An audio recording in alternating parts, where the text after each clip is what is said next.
Donc voilà, donc les nageurs se mettent à l'eau, ils vont devoir tenir d'une main le ponton et puis l'autre main dans l'eau et donc le départ se fera comme cela. On ne fait pas un départ plongé puisque sinon la force, l'inertie que mettraient les nageurs en partant ensemble casserait le ponton. Et on ne souhaite pas casser le matériel du parc de Gravelines. Il faut beaucoup de choses à la fois, être rapide, vigilant pour éviter les coups. C'est une période, c'est un moment de grande concentration chez les nageurs que ce départ. C'est un moment déterminant dans la course, même si elle est longue. Mais ces 150 premiers mètres, ils sont importants. Allez, c'est parti.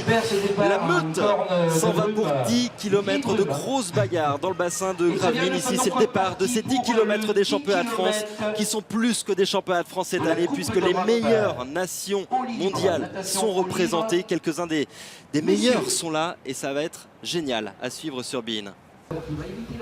De retour à Saint-Raphaël pour la suite de ces championnats de France de 10 km.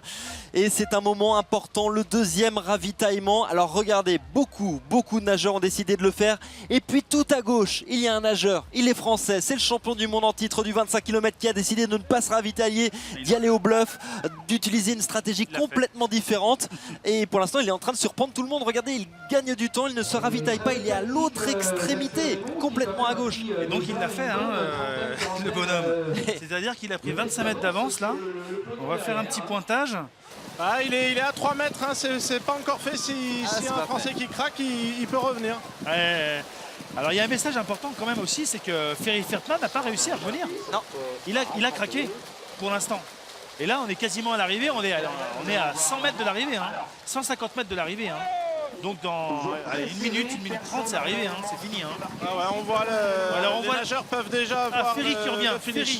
Allez, regardez, il s'est infiltré là, il est passé entre deux Français, Ferry Vertman. Et ça va être très chaud pour les Français parce qu'Axel est vraiment dans les pieds de Marc-Antoine. Ça va vraiment se jouer au finish. Wellbrock qui va l'emporter, c'est quasiment une certitude. Ferry Vertman, l'un des dieux du 10 km, qui va tenter d'aller chercher la deuxième place. Marc-Antoine Olivier, Logan Fontaine, David Aubry qui se battent pour une qualification au championnat d'Europe. Regardez, ça vient aussi à l'autre extrémité, le 89, c'est Jack Brunel. Meufels et Bernal là, accélèrent aussi sur les côtés. Ouais, magnifique, franchement. Très belle course. Super arrivée. Donc là, ça va jouer à la touche. À mon avis, il va y avoir vidéo. Hein. Ouais, et il va y avoir victoire, surtout de Wellbrock. Superbe course de ce Cador du 1500 mètres. Également, ça va jouer à la touche pour la libre. Et regardez, ils sont tous alignés. Logan Fontaine, David Aubry, Vertman, Marc-Antoine Olivier bien sûr, qui marque un petit peu le pas. C'est Vertman peut-être qui va prendre la deuxième place. David Aubry, Marc-Antoine Olivier. Mais alors là, il va falloir revoir tout ça. C'est chaud. Chaud, très chaud. Vraiment une belle course et une arrivée d'Enzo Roland Munoz qui arrive là, qui fait une très belle course aussi, qui est un junior 3.